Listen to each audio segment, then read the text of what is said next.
As someone once said, modeling is like medicine. You're always just practicing. Once I figured out how to put the nose propeller assembly and the co-pilot seat back together, this turned into a pretty solid build. What's up, y'all? Scale Model Assassin back with the Mitsubishi Ki-51 Recon plane, aka Sonia.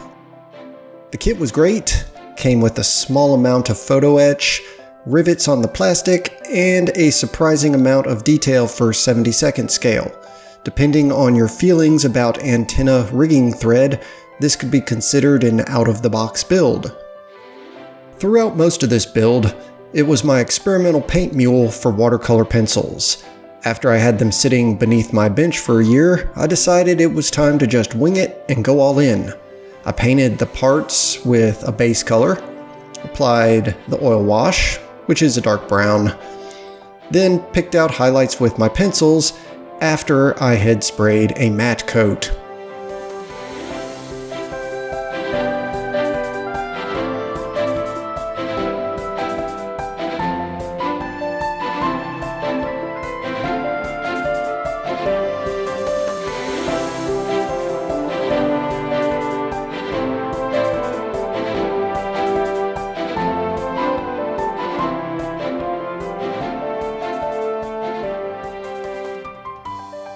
Here's a before and after look at the effects of using those pencils. I won't recommend a brand, although you can see in the captions which one I used, but I will recommend a full set and array of various colors. I found myself using colors I would have never thought of purchasing on their own. Once you see a certain color in your quiver, you feel like it's the right one to use. Whether it's a green or a brown, in this build, I just tried to go a shade lighter or a shade darker than my base coat of Tamiya paint, and overall is really just a guessing game. The great thing about watercolor pencils is you can essentially erase them with water. Paintbrush plus water and rub it a little, and you can mostly get rid of anything you don't like. Focus on the edges of the parts to show the highlights, and the depths of the parts to show the shadows.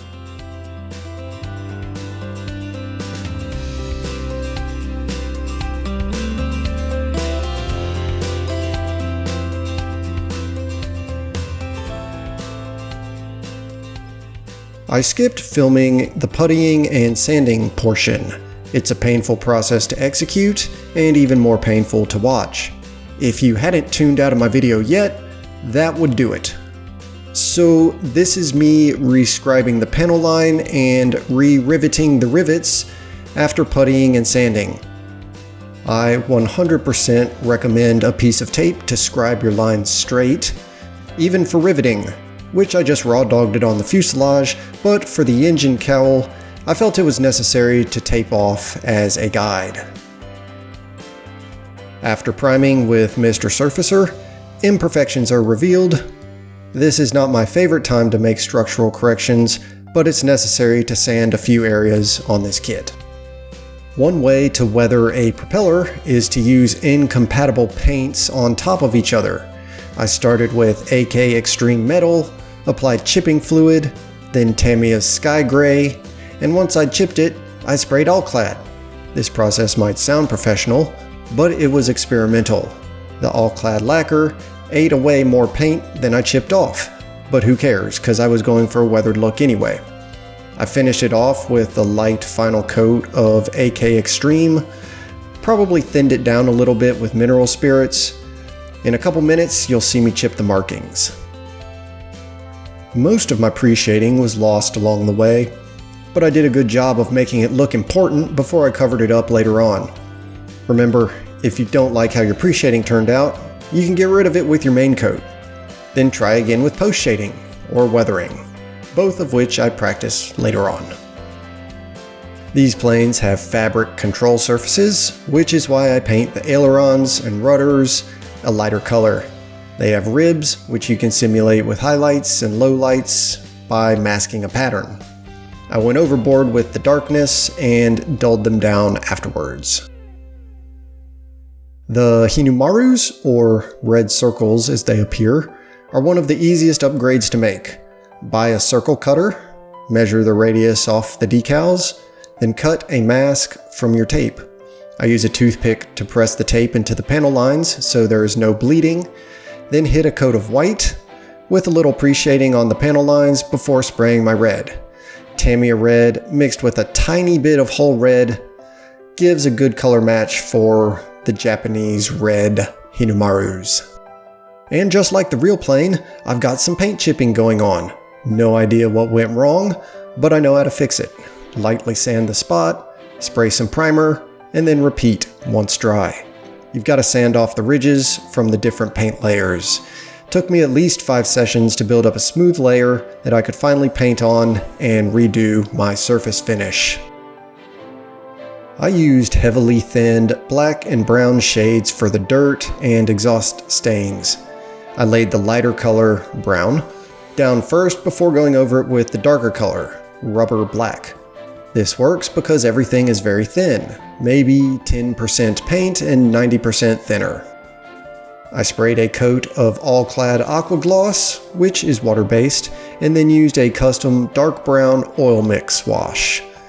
Custom sounds fancy, but the only reason is because black is too dark and my Abteilung burnt umber is too light. Just a preference, pick whatever wash suits your fancy, then wait 10 minutes, or even a day or two, and wipe it away with a paper towel. I used 3, maybe 4 shades of red, orange, and red orange on the hinomarus.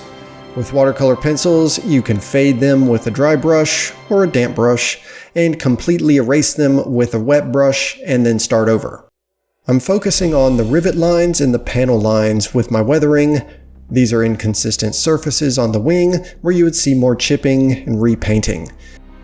I pulled a khaki colored pencil out of my watercolor set, and it closely matches the wing and fuselage color. Never would have thought to buy it on its own, which is why I recommend a set. I used it to simulate distressed metal, and used the rivets as guides for where to color on the panels. The rivets and panel lines basically turned this into a coloring book for adults. The cockpit windscreen had weak panel lines and no pre-cut masks. So I made my own and had a tiny bit of overspray. I used a toothpick or anything with a soft pointy edge to scrape away the overspray area. I finished her off with some rigging thread and then called her done. This is the kind of model I like to build in tandem with larger, more complex builds. Although it does have photo etch, it's what I would call a less stressful photo etch build than others. Not a bad option for a beginner, and for someone with more experience, it offers up a detailed final product where you don't have to hunt down all sorts of aftermarket accessories. Anyway, that's all I've got. I'll see you on the next build.